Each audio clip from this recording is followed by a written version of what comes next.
If there is only one thing you need to learn and understand about Magna Carta 1215, it's this. Magna Carta 1215 is the sole peaceful means known to humankind by which the rights of the weakest, most innocent citizens can prevail over a massive, potentially corrupt and oppressive state power. This is the voice of freedom, Magna Carta 1215 Learning Centre. Welcome to your next lesson with hosts Fitzroy and Carl. And evening, folks. I guess I can turn my camera on very briefly. I'll hide myself down here.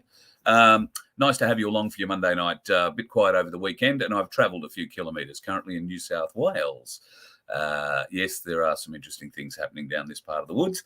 I'm here to pick up a bit of equipment this week, and there is something very special happening in Singleton on Friday night. The first My Place social meetup is happening Friday night at Chris and Steve's My Place. Looking forward to getting along to it. In fact, I'm going to go to it Friday night. Unless something really bad, dramatic happens in Brisbane and I've got to get back earlier, I'll be hanging around until Friday to go to that one at the Singleton My Place, the first social event for them. And it's going to be very exciting. Cherie and co are very excited about it. So currently down in that sort of area, and I'm going to hang around for a little while. Got some things to do in Newcastle and Sydney over the next couple of days. So looking forward to catching up with a few old friends around this part of the world. It'd be great. Speaking of old friends, welcome tonight, of course, the man who, well, knows everything when it comes to Magna Carta 1215, or maybe not everything, but what we don't know we make up as we go along. How are you, Fitz? Good evening, Carl. Good evening, everyone. Lovely to be here. Yes, so I should have told you. I don't really know how to follow on from that comment, actually. No, we don't make anything up. I should tell you that. We don't make anything up. I don't know where I was going with that. So, yeah, no, not useful at all. So how's your week been, my friend? Yeah, always pretty intense and busy. Flies by. Same thing. Never sort of stops. Preparing for shows, dispensing information, gathering new knowledge, etc. It's just the same cycle. Absolutely. So, it keeps me always occupied. Very good, very good. Well, what are we getting into tonight? So we're going to do the second aspect of what we started on last night to explain how codified law is the way that we've been controlled, and also showing how all those people who believe themselves to be freedom fighters are actually working against the very principles that they say they're fighting for without realizing it. So we're just going to show what's at stake tonight, what's really precious that can't be negotiated with. And if people can't understand that, then it's a real surprise as to why they even call themselves freedom fighters, because there's only one truth. You can't sort of rationalize your way around the truth. It's permanent. It's eternal. It cannot be changed. You either accept it or deny it. And so tonight's going to show the consequences on a real ground level to all the suffering that happens, and what's at the base element of all that if we don't get and rally behind the truth and actually make our actions line up with it. So that's pretty much, pretty much showing what you're condoning if you act out of alignment with the universal principles of morality, because truth and morality are virtually the same thing. They're just our understanding of truth. And if we don't actually have a clear understanding of what morality is, then how can we defend it? So tonight's about trying to show people actually what morality actually is and the consequences if we don't understand it. And people are living those consequences right now, and they've been living it for centuries. So it's up to every single one of us to use our power to rally around the truth and stand up and defend the principles of morality. All right. We're kicking things off tonight with a video. Do you want to give us an intro to it? Yeah, so this is from John Locke. So John Locke is someone I've been working with really closely, and he's been putting out videos explaining Magna Carta and law and etc. And this one, he just really grabs it really succinctly. So it's just a real good setup for understanding, especially if you're new to this. If you're new, I would obviously recommend that you start again from the beginning and catch up, because you won't understand it if you jump into it at this level. Yet, even if you are new, this hopefully would be, street level language for understanding the power of Magna Carta, and if you don't use it. what you're actually granting authority to. All right, let's get into it. To Article 61 and the simple principles of common law, which are that authority claimed must be established before we engage with it. The depth and duration of the deception practiced by those operating the legalese or statutory codification of law is truly staggering to most people. For instance, in the case of Australia, which was first colonised by Britain in 1788, the claim was made that this was a land classifiable under the Latin phrase terra nullius, meaning effectively unoccupied by anything or group that could be accorded recognition as a civilization. Of course, those living here at the time had their own laws and customs, accorded recognition and legitimacy by each group or tribe. But these were not written down, so the colonisers dismissed them as of no efficacy. Documents have now been brought to light which indicate, at least as early as 1838, that plans were afoot among those elites we already mentioned to maintain Australia as a colony in perpetuity, disguising the fact by encouraging or allowing the eventual provision of a so-called constitution, ostensibly granting some form of independence, but in reality subjecting the inhabitants to a dictatorship of Parliament in much the same manner as had been attempted and virtually accomplished in Britain with the infamous Bill of Rights of 1688-89. It's respectfully suggested here that to engage with any system capable of such Machiavellian, even satanic malevolence, is to dance on a precipice with woeful naivety. It must surely be called out at every opportunity and denied every instance of assertion of its false authority. And Article 61 is our Arthurian sword for this battle.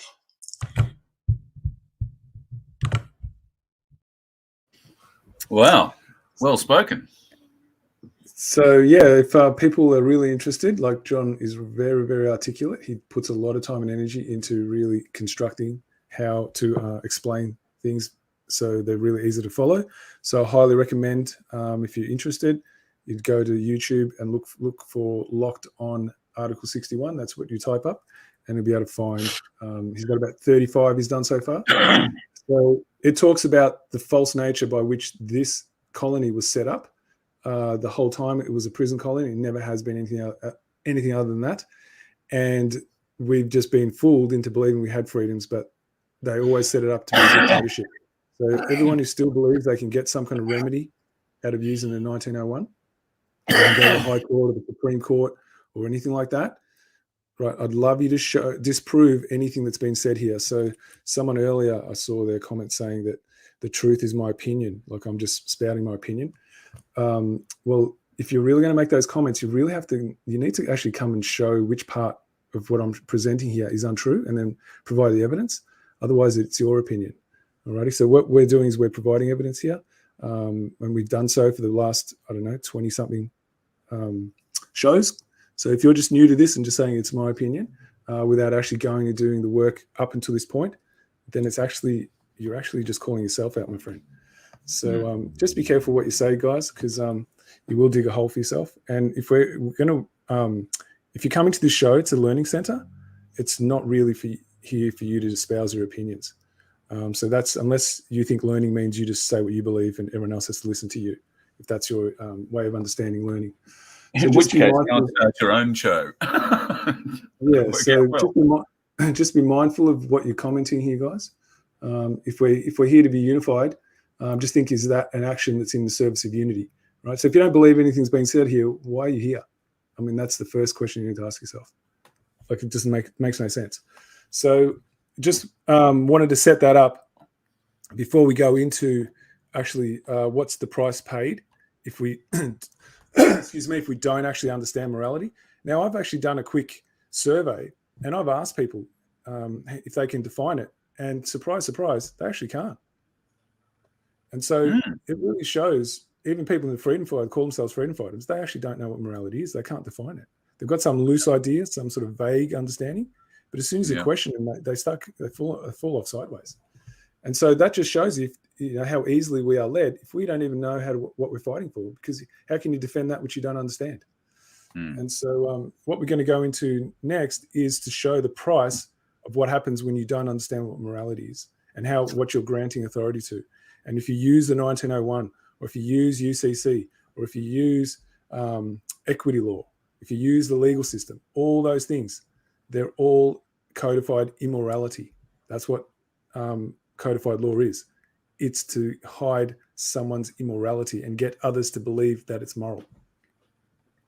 That's how it works. So we're going to now show you what people's lives are like when they get dragged into the system of immorality. So this is what we're doing now. Magna Carta 1215, Article 61, the protection and defence. Carl, just quickly, can you put that up on the screen? Oh, yes, I can. Give me a moment. Sorry, I had that set up before and then we changed scripts. Let me dig that out. That one there. There you go. You're seeing that? I think it's about to pop up. Yes, correct. Beautiful. Okay, so on the surface, the explanation below appears gender specific, yet the intention is to draw attention to the specific pathology that is equally present in both sexes. The pathology in focus is the one that places its private fear, anxiety above the consequences for demanding safety, that is the instigator for suffering in others, deliberately targeted, exploited, and then appropriated by the criminal syndicate that despises humanity for the purpose of initiating and perpetuating the cycle of self-inflicted suffering. So just before you go on, Carl, I just wanted to just qualify that. So what this is about, it's going to be easily for those who aren't paying attention, they're going to think it's some kind of attack on women, but it actually isn't. It's just a lack of data. So if you really want to understand what's here, it's actually a particular pathology that is made use of. And it's that pathology that's been severely traumatized as a child. It's gone through neglect and different versions of violence. And because its parent itself has been traumatized and they've never been able to heal from that. And so what they do, it's a cycle, they pass it into their child. And so this is that perpetual cycle that comes from living in a system that violates us. And if we don't understand that it's the system that's doing it, we're just going to keep thinking we can medicate each other. Right? And so just wanted to bring attention to when you see the words woman coming up, right? That's only because that's the only data there is that I've got access to. I'm more than happy to take data on any actions where there's males on the other side, because this is not gender specific. This happens to both, right? Whether you're male or female is irrelevant. You can be traumatized just as badly. And so it's just to really be clear that this data, that what we've got here is only based on data that I have access to, not because I'm having to go at anyone. So please, if you are a female and you're going to be sensitive to hearing some of these things, just bear in mind that it's not specific to females. It's just that's all the data I have on this matter. But I'm more than happy for people to email me and let me know about their private stories, and I'm more than happy to represent it. And so we can see the other side of when the male uses the system, to get what they want. Just thought I'd start that there. Okay. The following is data collected from real accounts of how the criminal syndicate appropriates the father within the family unit. It is critical to note that there is a female perspective that is not being represented here due to lack of data, yet equally as valid. Before proceeding, it is important to give definition to what is meant by the term inauthentic. One who has been subjected to various methods of induced trauma and then been programmed to define themselves by externally imposing standards and expectations, causing an addictive pathology that is burdened with the pursuit of eternal approval as a means of gaining validation of worthiness. Common behaviour of an inauthentic parent is to post happy snaps of their children on social media, creating the illusion of happiness as a means of concealing the unrelenting cycle of anguish and torment they act out in their children. So I just wanted to stop it there if I can. You just think about how many parents go out of their way to present this perfect world on social media, right? Facebook, all other things. And their kids are, smiling and stuff. As soon as those cameras are off and they're not taking pictures, right, they're right back acting out their trauma. And that's prevalent. That's like most of us would know someone like that. And this is the fake system we'd be living under, right? People are willing to stay in that fake life because they're too afraid to face themselves and what they've actually become. And that's the best we've got because we live in a system that will judge you, right? So in order to protect yourself from other people's judgments, what do? You do the pretense, right? So that's the sick society that we're living under. And we perpetuate when we are unwilling to actually hear people for their pain, when we're more willing to just judge and criticize. And that's a program state. And so I just wanted to lay that one down there as well. If you wish to gauge the sickness and depravity or immorality to which society has been reduced, then you need look no further than the Family Violence Act of 2008. This devious and conniving piece of legislation actively encourages and enables traumatized women to become adversaries to the quality of life on this planet by being willful participants in the destruction of the familial bonds between men and women inherent in nature. This act, an expression of moral relativism, coincidentally the second tenet of Satanism, is the poisoned chalice that funnels paranoia and anxiety of inauthentic women into betraying the fathers of their children as a tactic to rip apart the very fabric that unifies and harmonizes the natural bond between men and women inherent in the laws of existence, to alter the energy upon which propagation of the species is initiated, switching from its natural harmonious state to a state of tension and dis-ease. So just we'll pause it there if we can, Carl. So you think about how many men actually, if they're really honest, they don't have that real desire to want to have children, right? They just do it because the female wants to. Well, if you're in that state, that means you're not in a connected state. You are not unified and harmonized with your partner, right? You're just doing it out of obligation and duty. That's what you're supposed to do. And so then how life is created doesn't come from our true energy of the male's desire to want to actually bring life to this planet with someone that he truly deeply connects with. That's a very rare experience. And so if you think about, I think it was Bosie was talking about the book about the ring cedars. Well, from what I've heard about in that book, that gets articulated in there. So there's sort of things that are really worth finding out about the true nature of how our life, if we're to have a quality of life, what that energy needs to be from the beginning. And we've lived such traumatized lives that we cannot connect with each other in the deepest way we're capable of. And that's a deliberate, systemized approach to make sure, because if we start off traumatized, right, and that's in our genetic DNA because of the previous trauma that our parents had and their parents had, if you would ask them, they would have been very similar, right? So we're starting off already behind the 8 ball. And so this is how well these people know how, if we're going to be controlled, we've got to start it before we're even born.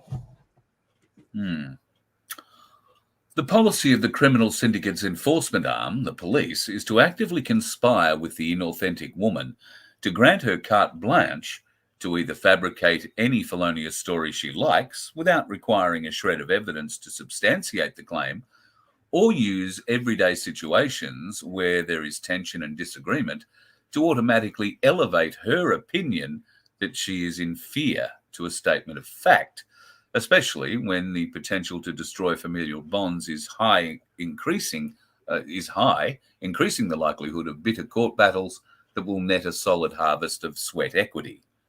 So what that means is that if you think about what when I said inauthentic, it doesn't matter if it's inauthentic male or inauthentic female, it doesn't matter.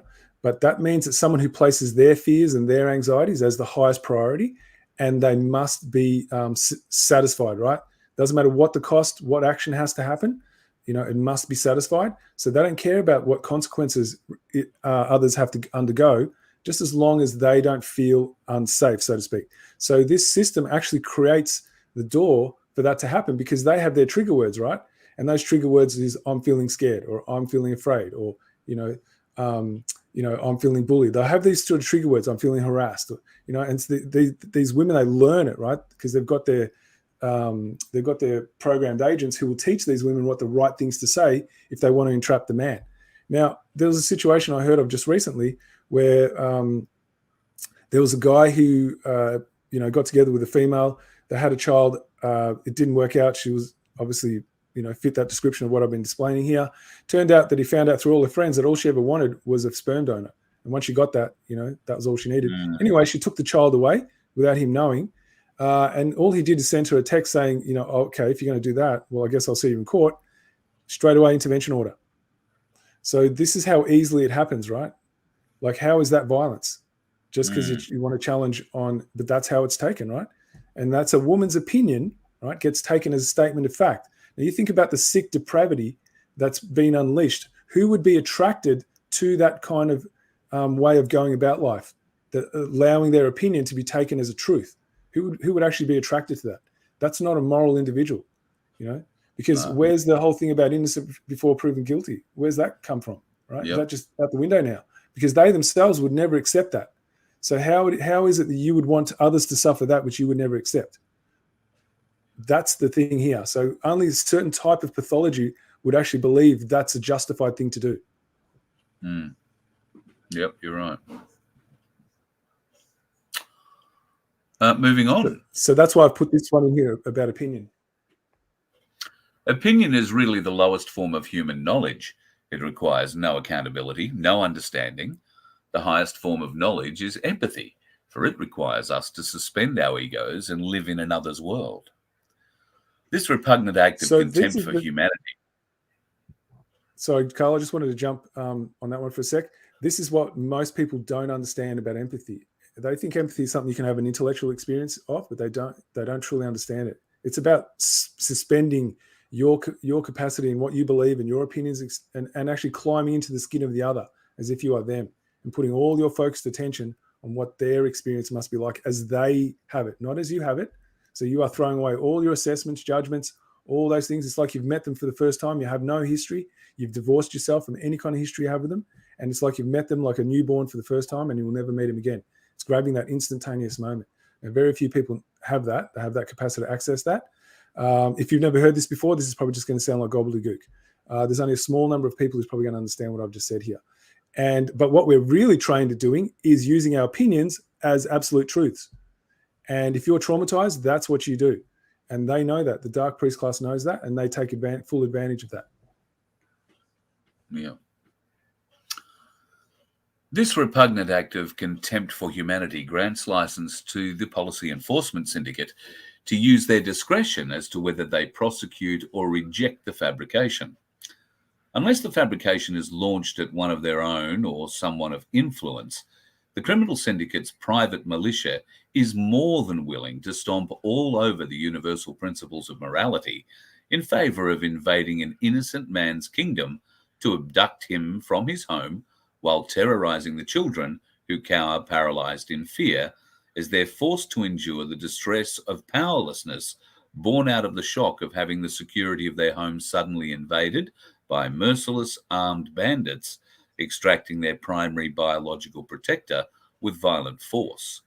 So you've got to think about that, right? Just think about who would actually raid another man's home without any evidence and just carry out those orders. Who would do that? What kind of pathology would do that, right? And there's plenty of them. Every single one that wears that satanic badge on their shoulder.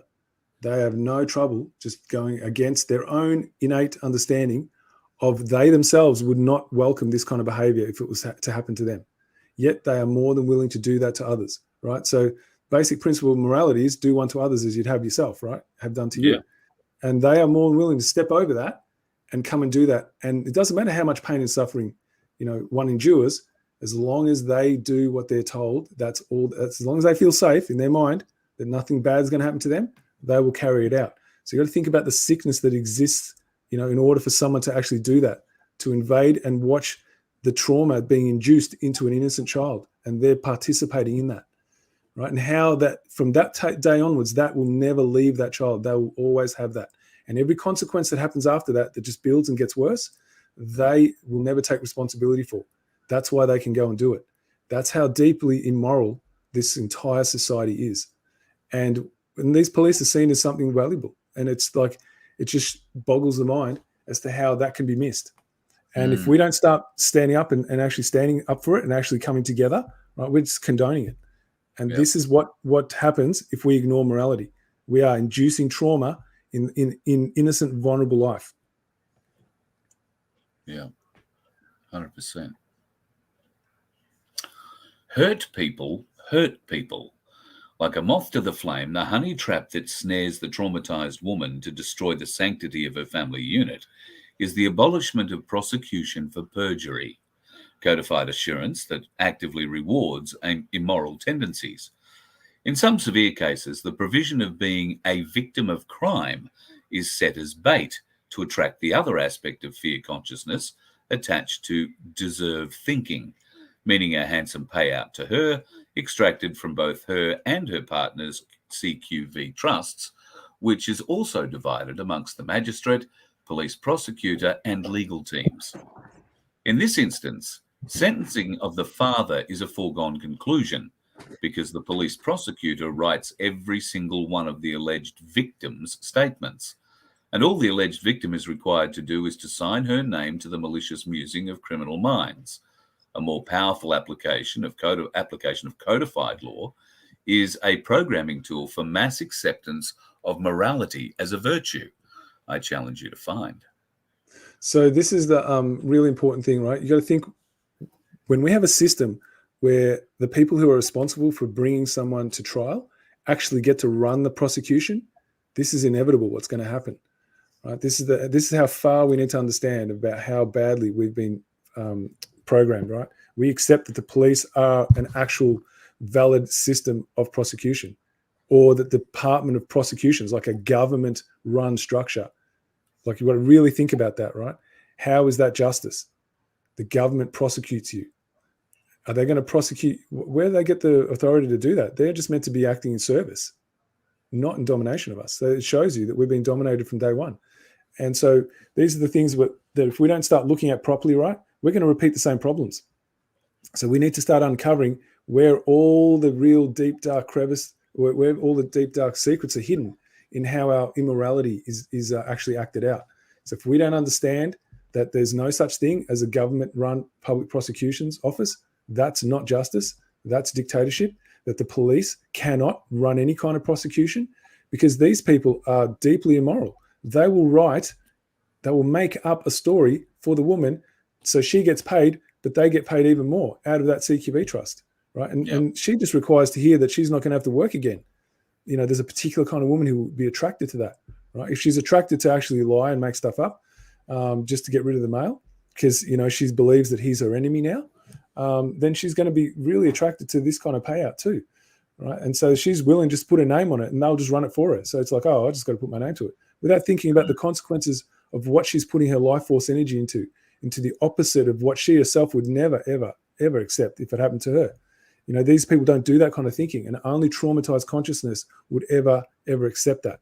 And instead of these people getting helped to actually understand that the way that they've been programmed is the cause of their suffering, they get taught that there's an enemy out there that they need to defend themselves from.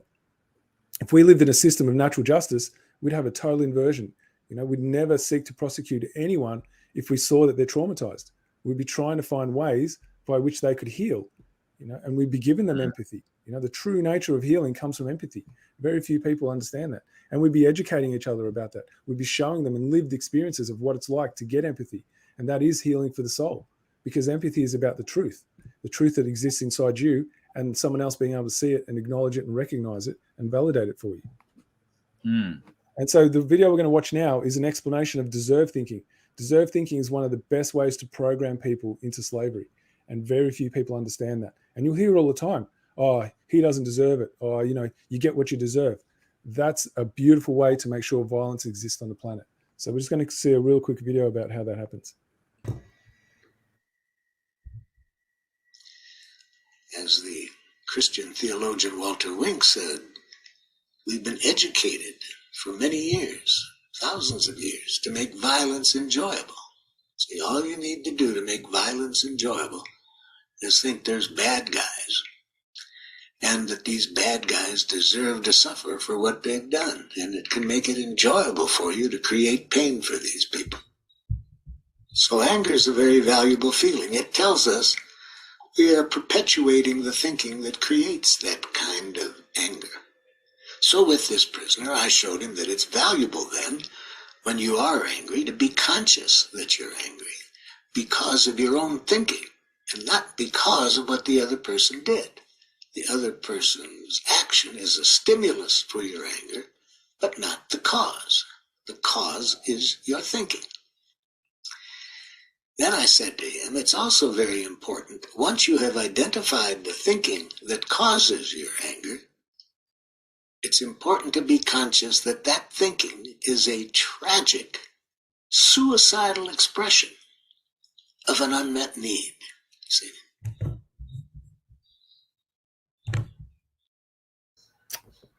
Wow. So this is really, really important stuff, guys. We're going into next level understanding here. So it's going to be a big leap for a lot of people. So I highly recommend you go back into the lessons because some of this stuff has been covered to some level. If this is all new to you, let's see, anger and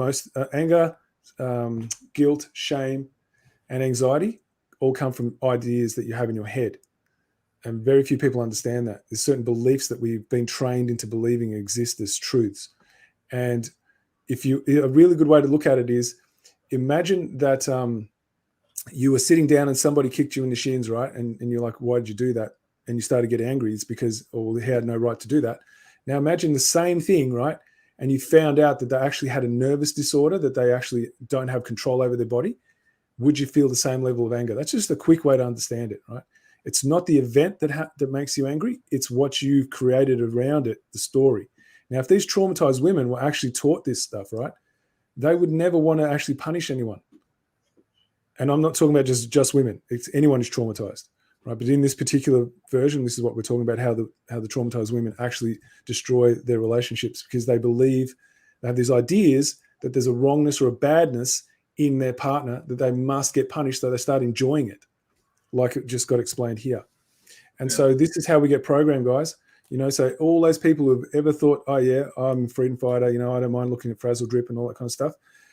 You'd rather watch that than really go and learn this depth of the level of your programming, right? Well, this is what's going to set you free, to really understand just how sweetly it's been done, how intricately it's been done. So everything's up for investigation here. That's what this is about, right? If we're going to understand true morality, we need to understand how we've been fooled and how we actually work against ourselves and how most of the time we're actually immoral without us realizing we're doing it. Because if it's do unto others as you'd have done to you, right? You would never accept someone else creating a story about anything you've done and then punishing you for it. So why would you do it to them? So this is the whole thing that needs to be understood here, right? And this is how they manipulate trauma. They get them to believe that their partner is evil, bad, or wrong and deserves to be punished. And then they enjoy their suffering. That's where it comes from. All right. Get back in. Once extracted from his sanctum, the irreversible trauma that is unleashed in this moment doesn't stop there. From that point, the distressed and disorientated father, left to absorb the horror of being forced to witness his young left to the mercy of the bandits, remain only to be violated and humiliated at the syndicate's lock-up facility, then forced into a cold, dark cell if he doesn't sign his rights away. The lock-up period is a deliberate tactic to torment the soul into signing away the last of his freedom, as from the moment he places his signature down, he is displaced from his home and threatened with incarceration should he come within a 200-metre radius of the property he contributed his precious time, energy, and labour into securing for his family, or attempt to contact his children by any means whatsoever, nor be within the vicinity of any premises his children frequent. He is stripped of all... Oh, sorry? I was just going to say, if you think about that, really sink into it, that's you experiencing that. You're sitting at home at peace. All of a sudden, these bandits come and rip you out. Your children are traumatized.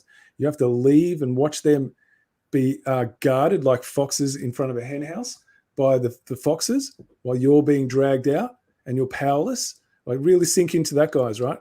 Because that's what gets condoned here. And it all happens in the shadows and nobody sees it. But unless you've actually witnessed it yourself and felt it and gone through it, you'll never understand it, right? So here's your chance for empathy, right? Step into that space, quiet your mind, envision it, step into that experience. What's it feel like to be ripped out of your home? What's it feel like to see your child sitting there paralyzed, traumatized by what these bandits are doing to you, and you can't do a thing to stop it? Like, allow yourself to sink into that experience. Right? This is how, if you don't do this right, you will never find the motivation to stand up for morality. He's stripped of all his inherent rights and property by way of being marked as a violent threat to his family, without a shred of evidence required. Furthermore, he needs to endure the indignation of being tainted as a menace, losing his standing within his community by way of being sentenced with a corrections order, causing alarm and distress to not only him, but also his children, as they need to swallow the devastation of having their primary caregivers turned against one another as mortal enemies. So this is what they do, right? They turn people who otherwise would find a way to come and meet each other in the middle, if they had a correct support structure that could actually allow them to see what's alive in each other, that it's the same things, they have the same feelings, they have the same needs. They're not different, right? We don't have a support structure that does that. We have not even a support structure. We have a destructive structure that makes sure that at any given moment, we turn against one another. That's what they harvest. They need that. They need that energy of hate, maliciousness. They need that to exist. Otherwise, they could never get to their ends. And so if you have a look at Article 39 here, if we understand that, now I'm going to give you another perspective on it, right? So before, when I read it, it would be no free man shall be seized, right? Well, what's a free man? If you understand the link between freedom and morality, a free man is someone who lives under the principles of morality, universally, not their own version of it, but the universally discoverable principles. So it means a moral man shall not be seized. So we want to what? We want to preserve the freedom of anyone else who acts in the service of freedom. That's what that says. So we need to understand what's really here, guys. So this cannot happen. These things cannot happen to anyone who acts and lives morally, right? They cannot be stripped of their rights or possessions. Now, what that story is about is a total inversion of that, or outlawed or exiled, same thing, total inversion. Or deprived of their standing, again, total inversion. Nor will we proceed. We, government, right? So government will act morally. It will not proceed with force against any moral man, right? Or send others to do so. Total inversion. That 2008 Family Violence Act is an inversion of everything that's here, right? And it says, except by the lawful judgment of his equals. So what will that lawful judgment of his equals come from? It'll come from the universal principles of morality. So unless there's been a breach in morality, there'll be no harm come to anyone who lives within those confines. That's what that says, guys. Right? So that common law article isn't in any other structure. It's only in 1215 Magna Carta. So, people who are still struggling to understand how this has got anything to do with Magna Carta, I'm hoping this now helps you understand it, because morality covers every aspect of life, every aspect of decency, every aspect of integrity, every aspect of, freedom. It all comes down to morality. And if you support it, then you'll have it. But if you still believe you can use all these other codified laws that are very seductive and they give you the idea that you're going to get some kind of quick remedy, well, then you are actually acting in opposition to what you actually say you support. And then you are your own slave master and the slave master of your neighbor. This is what we all need to be able to take and absorb in ourselves and accept. And if we don't, we're going to still be the same problem towards each other. We can have a military come save us, but if we don't understand this, we're going to get right back to where we were before. And that's why this is really critical to understand this. Yes, I think you're really putting a point on this tonight. You're quite right. The military can come in at any time and save us, but what are we going to do after that? And it's imperative that we start learning these sorts of things, opening our eyes up. Article 39 is one of the four main articles removed by the Catholic Pope, of course. So, and you can see here in stark outline as to why they specifically wanted it removed. So, can't do what they want to do if they've got Article 39 in there. Traumatized by the... I was just going to say, well, you can't live immorally if people understand what morality is. So they have to not understand it. Otherwise, they wouldn't get away with it. And then if the people become moral or learn morality, how do they hold the immoral police and justice and politicians to account. Oh, that will happen just naturally. That will just happen naturally.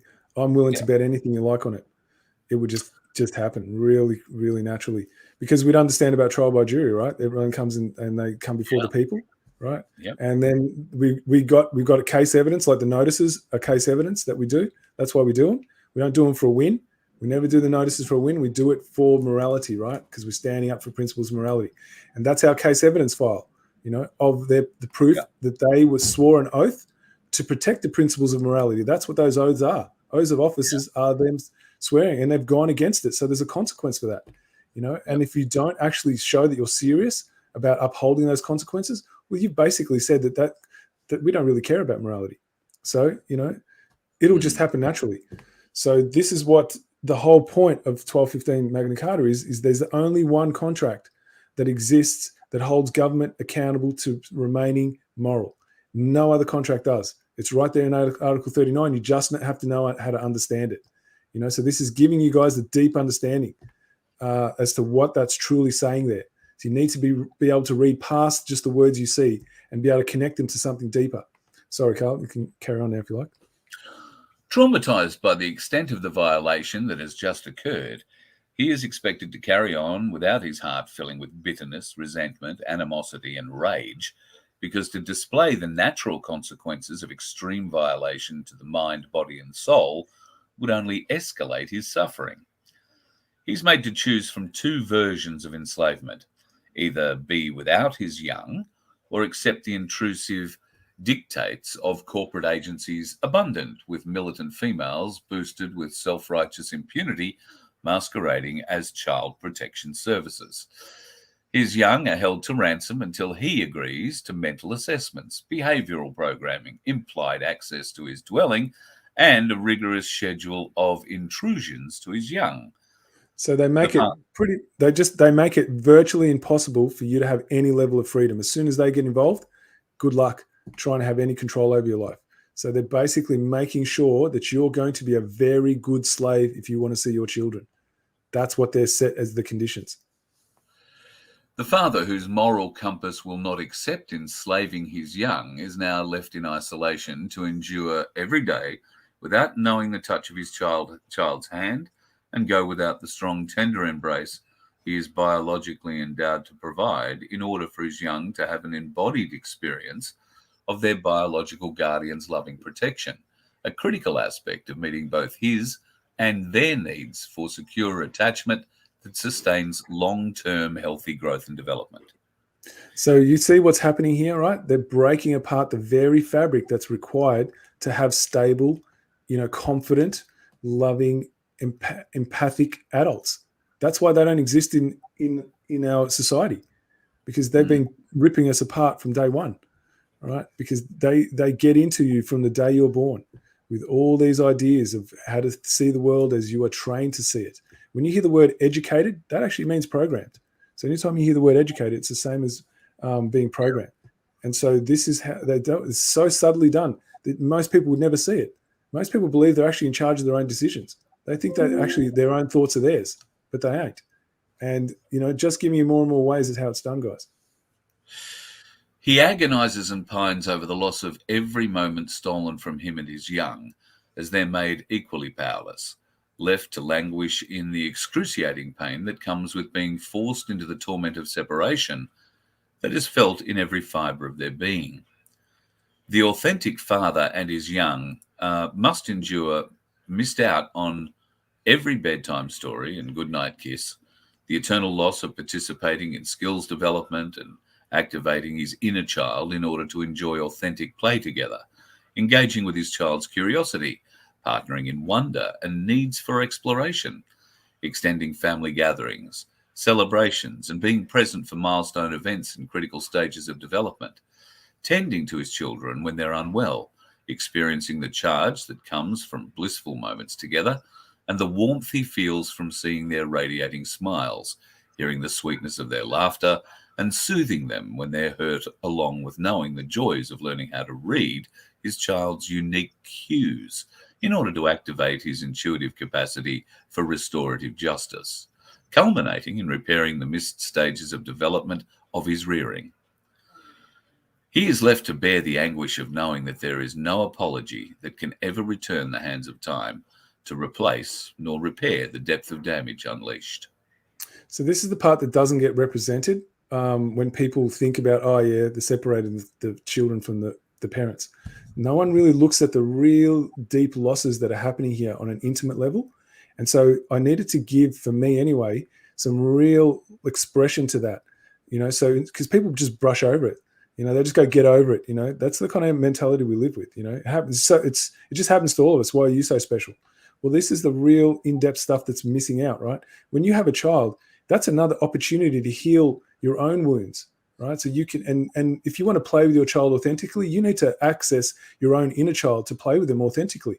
Now, how many of us actually tap into our own inner child? Right? We just shut that off. This is the gifts that the children give us, right? And we have this opportunity to live that full life with them, to really get into that exploration of who they are in their unique ways. Well, these are all the things that get stripped away from you. You don't get a choice, right? And so if you are condoning this, right, that means there's some part of your own trauma that you haven't healed from if you're not actually tapping into this and not feeling this pain. The only way you can deny this is if you've denied it in yourself. Now, I've covered that when we did sports about when you deny your own needs. Here's another way it happens, right? This just shows you there isn't an individual alive who isn't traumatized to some level, especially the ones who can't tap into the pain that's been expressed here, because that's saying that they themselves have actually denied their own pain. And that's the way that's the way it works, guys, is if you deny your own pain, you'll deny it in others. The traumatized mother, operating from dense fear consciousness, willingly accepts all intrusions by the state, as to her, the state is her benevolent protector, as her programming since early development dictates. Agents of the state waste no time in injecting her heart with bitterness and hate towards the father in order to escalate her paranoia to the level needed to gain permission for her and her young to be under the full control of mind-programmed corporate agents wearing the standard issue 6-color rainbow lanyard. So I've just written out what those colors means if anyone's interested. So as you can see, red. Can you see what it says about red? Yep, red equals sodomy. Orange, unnatural desire. Yellow, early sexualization of children. Green, rejection of the creative plan. Blue, body mutilation. And purple, destruction of the traditional family. Now, one just has to look at what's been happening in the schools these days, right? What they're teaching the kids. I mean, it's right there in your face. And all these government departments, you see how they wear those lanyards. It's the same color, and they don't even know what the hell they're wearing it for.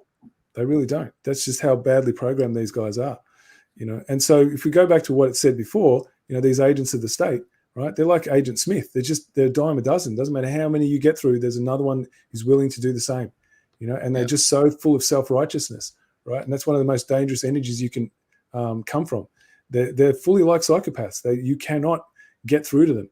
They've just cut off from any kind of real emotion where they can tap into the pain that they're actually instigating in when they're ignoring your pain. Just like a lawyer who is trying to, broker a deal with a family court system, and they go, oh yeah, I know, I reckon it really hurts, but here you go, sign it anyway, right? That's the same kind of energy there, where people are willing to deny that which they themselves would never accept.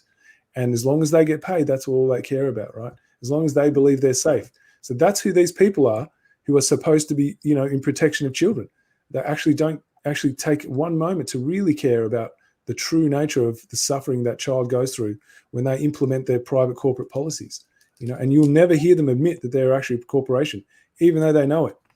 And so that's the other part, right? How many people have ever asked them, okay, are you a system of service? How many people actually ask them they deal with these child protection agencies? They don't. They never ask them, what's a public servant? Explain what one is. They don't ask that, right? And this is because they're not, and they know they're not. And so if we don't actually start doing these kind of questioning, right, and actually asking them, getting them to prove what a public servant is, what do they need to take an oath for? What's that oath really represent? They wouldn't even know how to define morality. I'm willing to bet they would have no idea how to define it, right? So that's because if they could, they'd never be doing what they're doing. Carl, just quickly, you've got a sex bot in your chat, my friend. Oh, do I? Not looking at the chat, so hang on. Let me see what I can do there. we can use that button. Oh, There's a I've few got a few of more. them. Beg your pardon. Sorry, folks. See what we can find. There's a little one more left, and then I reckon you got it. Close. There you go. Yep, I think you've done it. Roger that. Let's roll on. The authentic father is left to hold the extreme levels of anxiety that come from the awareness that without his protection, his children's private suffering grows deeper by the day, and the likely possibility that over time, intrusions by the state upon his family will become more prevalent and untenable, until the inauthentic mother is eventually deemed unfit to take care of her young. And because he, as their biological protector, has been neutralized, the door is wide open for the state to appropriate his young for harvest.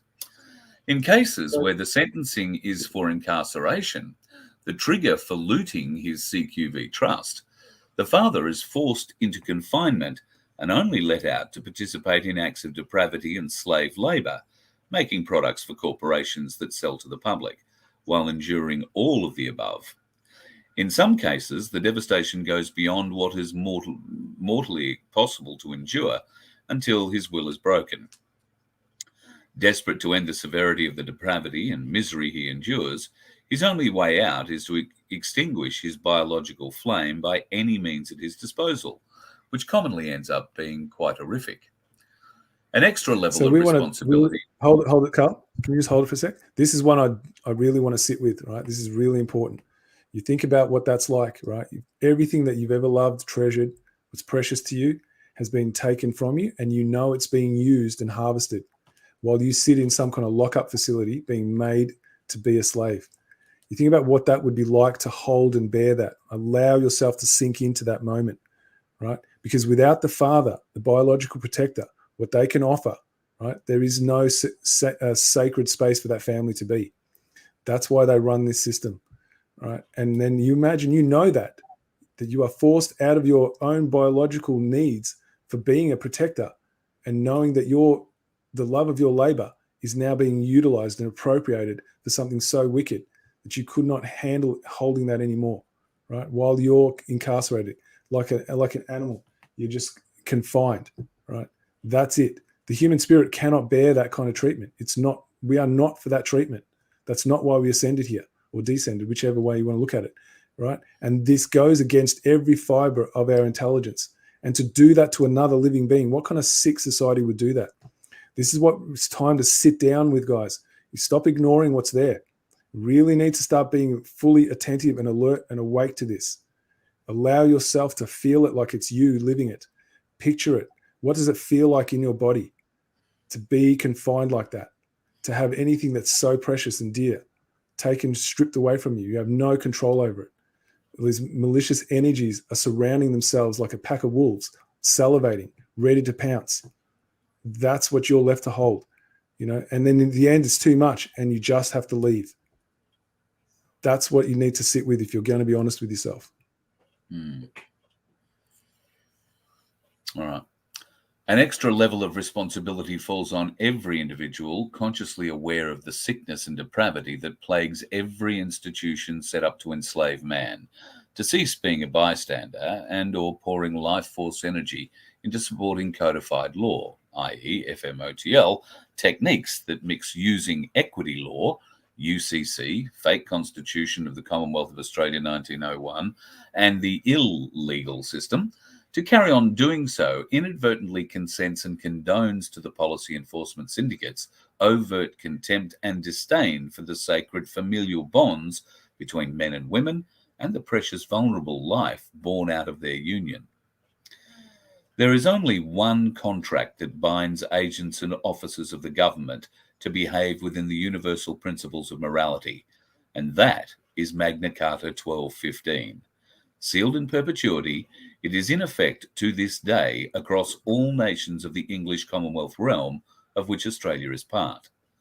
To sit on the sidelines as a bystander or utilise codified law is to refuse the sole contract that holds agents and officers of the Crown accountable for their violations and transgressions, and the source of the misery and suffering on this planet.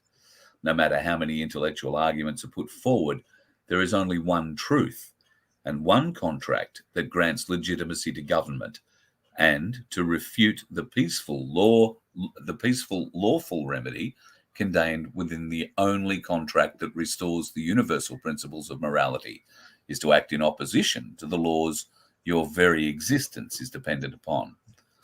Where do you wish to spend your valuable life force energy? Misery, chaos, and violence, or freedom, peace, and prosperity?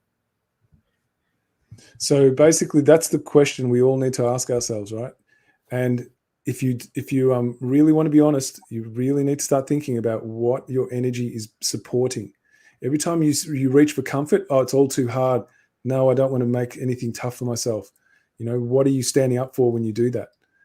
This is the question. We all have that responsibility, whether we like it or not. No one asked us to be born. We all say that. Guess what? We're here now, and now it just comes pre-stamped with the responsibility. So everyone that I'm watching in the chat has got their own little opinions going and stuff, but you don't get to hide from that just because you don't find it comfortable, right? At some point, you're going to need to square up with it and look at yourself in the face and actually go, yeah, what do I support, and what am I willing to do about it? And no one else can make that decision for you. Only you can. But you are responsible for the choice you make and how it affects not only you, but others. And so you got to think about what you want to carry through you into your eternal life, what karma you want to carry into your next lives, right? Because that'll come with you. And that's how you leave here is how you start your next one. So if you want to leave dense, yeah, ignore it. Absolutely. If you want to leave enlightened, so you can come and start enlightened, then there's only one choice to make, and it's up to you.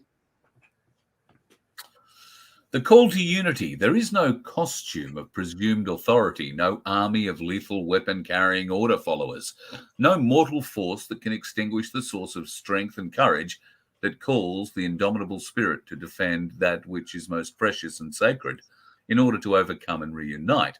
For this force is eternal and inevitable. Beyond the adversarial weapons of guilt, sin, and shame, calling on the carnal instincts of man to hate and condemn into self-inflicted separation, there is a field for our divine flames to unite in the grace of our oneness. I'll meet you there.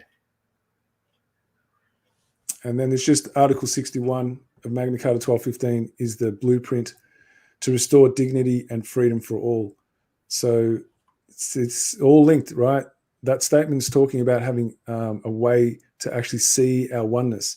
And if we're stuck in our thoughts and our ideas and beliefs, we're never going to see our oneness, right? The only way we see our oneness is through empathy, is to climb into the skin of the other, see the needs they're expressing, even if they're doing it in a vulgar way, right? And that takes training, but it takes dedication and will and care.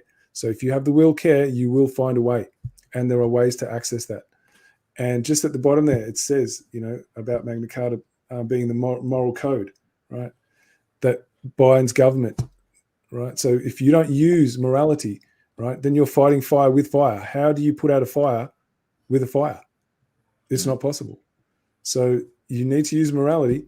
If you don't use it, then you're giving to immorality. There's no third option there. And this is what needs to be understood. So this is a graphic we put together that we're putting up in the group later that people can share in their networks. So we've done a lot of work on that kind of stuff. We've made a lot of graphics they're like public awareness campaigns, guys. So later we'll be showing you the actual group, what it looks like, if you want to join and if you want to be part of the solution and use morality and share that and start triggering that into your people that you connect with and start getting that into their consciousness. This is how you can start using your power. So we've got a few more announcements to do. Do we have one? Oh, one more video. Yep, one more from John Locke. Yeah, absolutely. Yeah. All right. Do you want to intro this? So basically, same thing.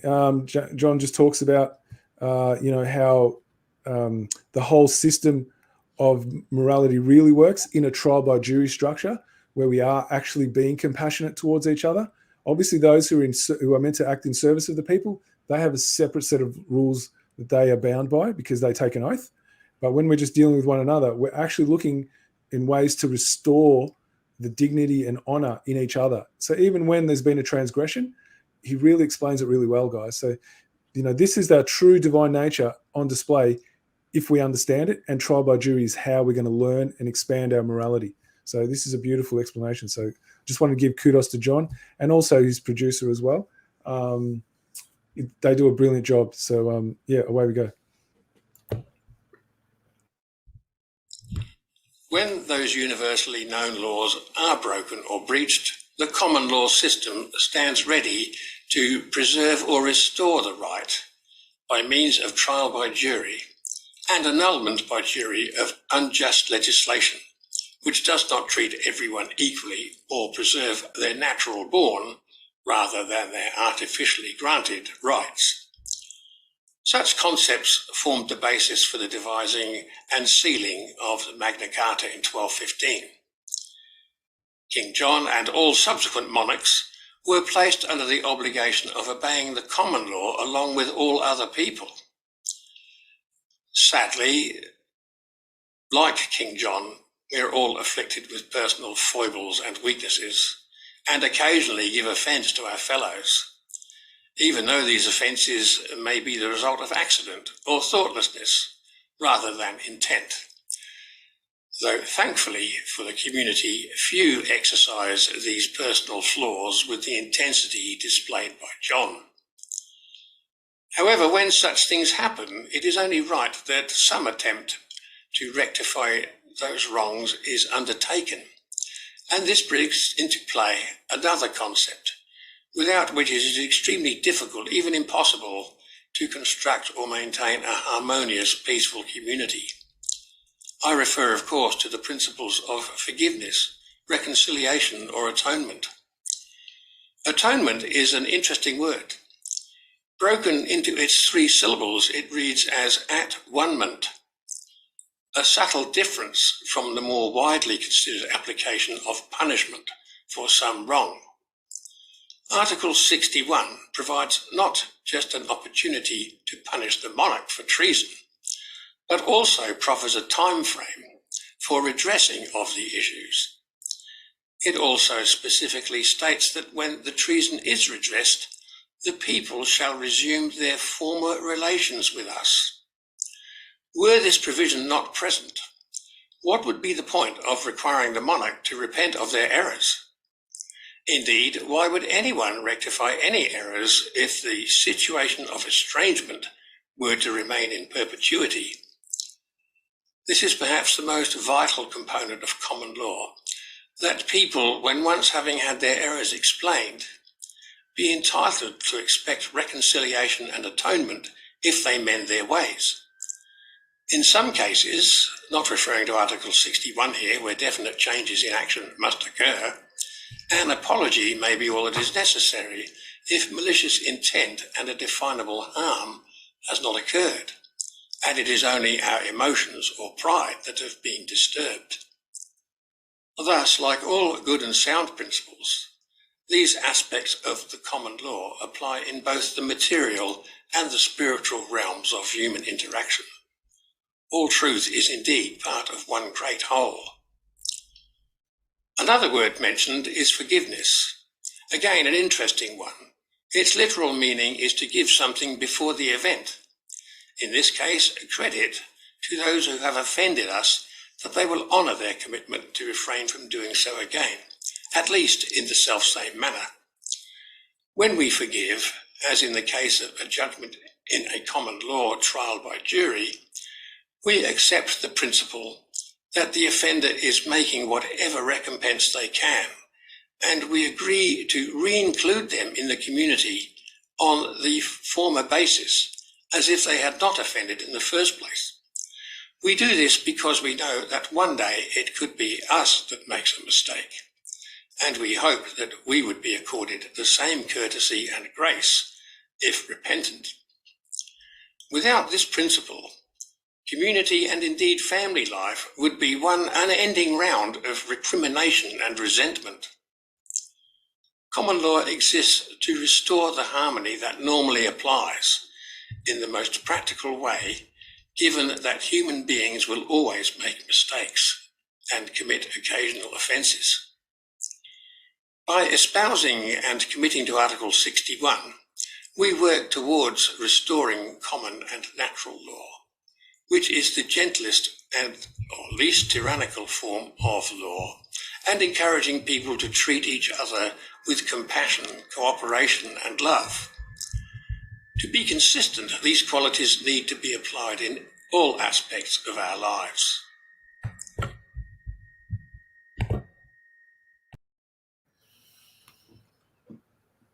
Okay.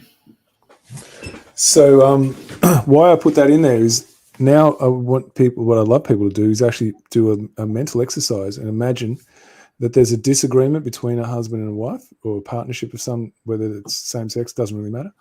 And if we had this system running the way John explained it, would there be people getting incarcerated, accused of things, having things stripped off them, or would there be actually the opportunity for healing? That's what we're fighting for here, right? And if you cannot see what's really on the table here, what's really worth fighting for, right? If you're not understanding morality yet, I'm not sure how else I could better explain it. This is one of the best ways to really understand what we're in defense of. We're in defense of healing one another, right? We've all been traumatized, and there's no other way to help heal each other than to accept each other as we are now, and then look to how we can support one another to get better, to understand that we ourselves cannot be perfect. So why would we judge someone else for being imperfect? And then what supports? So would a jury possibly be, thinking, okay, so this is really just about people showing their hurt. There's been no real malicious intent to harm anyone. So what supports can we actually offer, you know what I mean, to help them really see each other for the true pain that's in them, so they can help heal each other? Imagine if that's what, the outcome of going to an actual trial by jury was, that it would actually go past into those realms where we're really into that deep spiritual understanding that there's only oneness. That's why that graphic was up there about the divine unity and that grace of our oneness, what it's like where there's no division. We just see the oneness of all of us. We're created from that same life force energy, and we are finding a way to see each other there where there's no controversy. Imagine if that was what we could achieve out of these trials, right? How many people have looked at it like that? So this is about opening your consciousness, right, beyond the limits that it's set into right now. So when you come into these lessons, right, it's not just about concrete, hard facts. It's about you also using your imagination to see what you are intuitively capable of if you're willing to look deeper. Awesome. All right, Fitz, we've got some announcements. Let me get to the right page. Just wanted to, I think we're going to do the police one this time. Is that what's next? This one. That one. Nope. That's not it. So it should be the... that one. Yeah, that's one of them. So this is what Hayden, you spoke about Hayden last week? Yes. He's putting together I guess it's like a flow chart of if you were ever stopped by the police or if they came to your property, of how you go about it. Like the video we showed a few weeks ago, something very similar like that, but it's just for your reference. And on the back of it, he's actually going to put like a cheat sheet for legalese words to understand what they are. So it's going to be quite detailed. So people actually have a real quality of understanding of why they're doing what they're doing. I was going to say your graphic skills have gone through the roof in the last week. I know. I'm never going to claim that's me. But look how well he's done it, right? He's got it framed like it's coming from an actual phone, it's got a frame around it. So yeah, it's done well. That kind of visual stuff does sort of help people. But there's also a script that I've put together. Last week we did one for calling out the judiciary. Now I've made one for what you'd say if you're calling out the police to gather evidence that they're not a public service. So hopefully you've got that one in your repertoire there. That one? Yeah, so this one's about social proof, but using it on the police. Same, I think there's 11 questions. They're just framed a little bit differently, right? So this is a call out to the Galactic Larrikins. I'm still waiting for your version of this, guys. I know you're on the channel. They're busy. I still haven't heard you make a call. It's a 5-minute call, because you won't even last that long. But we need people to start actually adding to the channel and getting that evidence so we can see the denseness. So far, there's only one individual that's done it, and what came back out of that was quite revealing. So the more people that do this, right, the more clear it's going to show just how dense these people are, and they're totally clueless. And if you are totally self-unaware, you are dangerous. So we've got these people that present as if they're knowledgeable, but they are totally dense. they have no clear understanding of morality, not even close. They sound intellectual, the whole thing, but they're totally void of morality. And we need to start collecting more and more evidence of their immorality, right? To show those who are asleep just how deeply dense these people are, how far removed. And they are given positions of what? Of some kind of authority to make decisions over our lives. So this is how we start doing it, guys. So now we've got 2 scripts, right? One for the police, one for the fake courts. So if we don't start rallying around this, guys, we're not going to collect the evidence. We're not going to be able to help others wake up, right? You'll hear people like Bosie saying, you've all got your role to play, how to help people wake up. Well, here's a real practical, real easy. Don't have to leave your house. Do you know what I mean? Just hit the record button and add to the tally, guys. I've given the link to the social proof channel in the private chat, Carl. So if you want to go in there and grab that and send that link in to the comment section, people can click on that and you can get in the social. But please come into it with the intention to download these and actually keep them and then actually ring up and use them, because we do need people who have the courage, to actually action. So then you can be part of the solution. Right? This is where you can put your life force energy into that which you seek. And that is to waking others up through proof, not just your words, but proof, right? You're grabbing that proof. That's what people need, and they need it repeated. So the more people that do it, the easier it's going to be there for them to understand, because it just won't be once. Right? People need to hear it over and over and over again. So you are now bringing a whole data. You're collecting the data. You are part of that data collection team, guys. That's what you're doing when you join here. Yeah. And so please, if you are going to join in, go with the intention to actually action it, guys. It's really important. And the other thing is, if you are going to put it into the group, please label the court name at least, so we know who's doing what. So we know what the file is about. So that's another one that's going to be up in the group soon. So yeah, just thought I'd put that up. And like I said, I'd be lucky if you got past question 5. Really lucky. Yeah. I was just scrolling down and having a bit of a look at them. I'd be amazed if anybody gets past 5. Absolutely. It should be fairly interesting, like you say, proof of concept. And make sure you record it, folks. We might even see if we can't get a few of those to play back here one night and give folks an idea of just how easy it is. In fact, I can probably do that myself when I get home. Yeah, that'd be wonderful. With your dulcet tones, it would be even better. Like, definitely love to play it on the show. So look at it this way, guys. You get a little bit of airplay if you put some effort in. We'll be able to have your version played on the show. So it'd be wonderful. Love to do that. And I think there's just the graphic for the group, the network chat. Well, it used to be network chat. Now it's called Knowledge Center. So yeah, people, if you want to join the group, we've got the files that we've created for the lawful notice process. They're just templates, really easy, super easy to initiate. There's, we've got like infographics to show you which files. There's like a file index. It's very well organized, guys. There's been a recent upload, so all freshly redone, revamped. New knowledge, new files been added to add more like arsenal into your chamber, so to speak. So then you've got more things to do when you're getting pushback from the criminal structure. So you've got more ways to do it. Now I'm getting feedback from people that I've helped saying that they haven't heard anything back from council for a while when they were getting, insistence on paying, and then we used the one that had morality in it, right? They weren't hearing anything after that. So, I'm getting some positive feedback from people that the people have backed off. Okay, so we are developing our knowledge, we're expanding it, always improving it, and then we just add it into the group, right? So if you want to actually join in and stand up for morality, there is an organized way to do it that is verifiable and can't be denied. And this is what will add as evidence to all those people who are meant to be public servants of all the criminal crimes that they've been committing. And this is how we collect it. So it's all there for you guys if you want to join the group. Just wanted to also make a mention of something you and I spoke about earlier, that I think it was 27 was the number. So lesson 27 is what we've sort of put aside for being a Q&A with me. So you can either start emailing in to Carl or myself. So I'm Fitz at VoFHQ.com. Obviously, Carl at VoFHQ.com. Good try.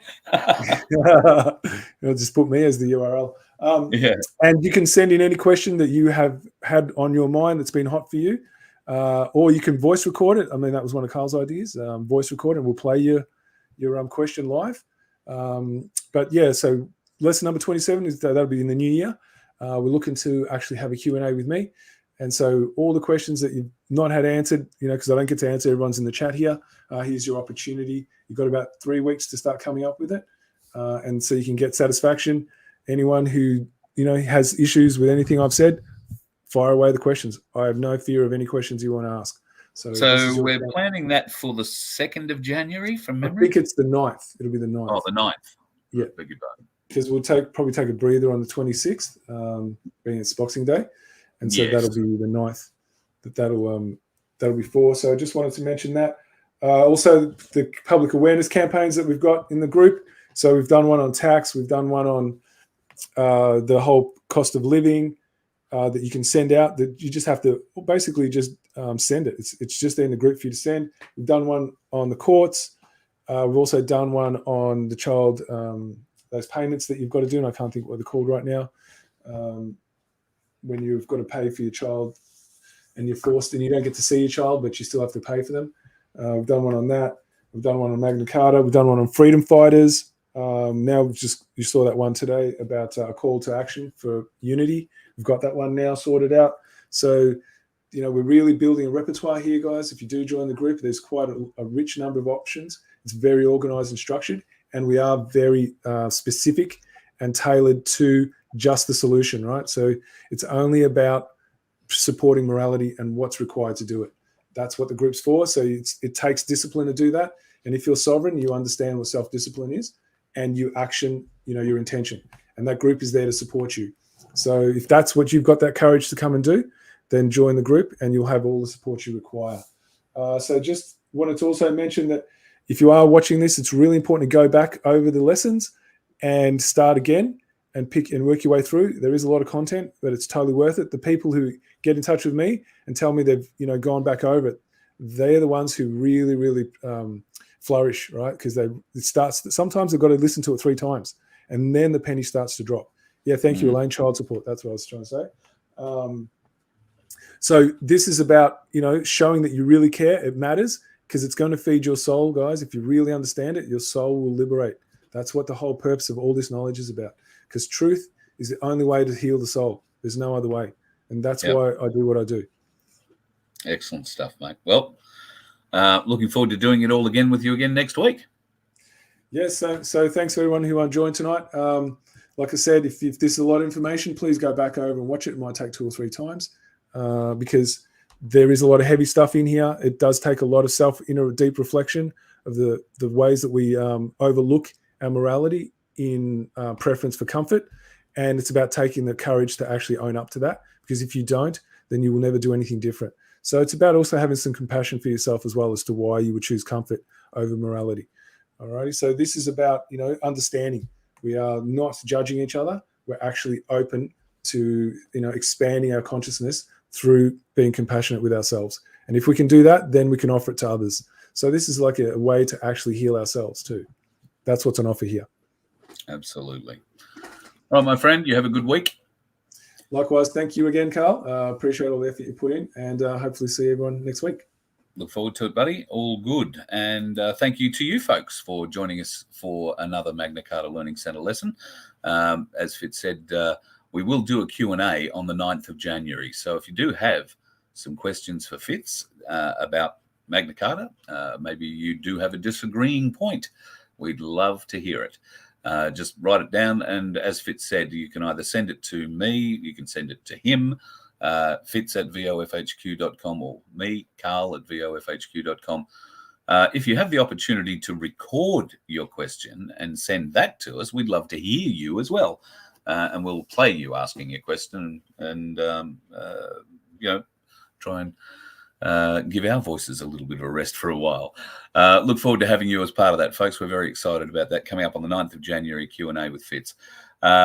Also, some great stuff happening this week in my part of the world, and my part of the world at the moment is actually Cherie's part of the world. So I'm floating around Newcastle, Sydney and Singleton for the next few days and picking up a bit of stuff, going to see a few people, I think I'm going to go to the Cali Wednesday night and have a beer, maybe even have dinner, try and catch up with Brad. We'll do a show from there and see what's going on in the Cali, see whether the council have backed down there on their demands to, remove the red ensign off the roof of the pub. I haven't heard too much more from Brad about that. And recently, of course, they had the big Cali ball, so I guess we'll get a bit of a catch-up about that too. So that's coming up to Wednesday night. Tomorrow night, Darren Bergworth is coming back on. God, I've got to tell you, folks, My Place is taking off all over Australia. If you haven't got a My Place in your place yet, then you better be listening tomorrow night. Darren Bergworth is going to tell you exactly how, where, when, and the ins and outs of getting a My Place at your place. And, of course, we're planning on hitting the road next year and coming to your place with My Place. So if you would like to learn more about that, tomorrow night, 7:30 Australian Eastern Daylight Time, we'll get Darren Bergworth happening. Have yourselves a great night, folks. Thanks again for all your support. You can go and check us out at vofhq.com. Thank you to Sunflower and anybody else who threw a few bucks in tonight in the super chats. I appreciate that immensely. Any donations, if you want to make them, can be done at the website at vofhq.com. And look forward to talking to you tomorrow, folks. Going to have some interesting things then too, I can tell you. You let one ant stand up to us, then they all might stand up. Those puny little ants outnumber us 100 to 1. And if they ever figure that out, there goes our way of life. It's not about food. It's about keeping those ants in line. That's why we're going back. Does anybody else want to stay? Let's rock!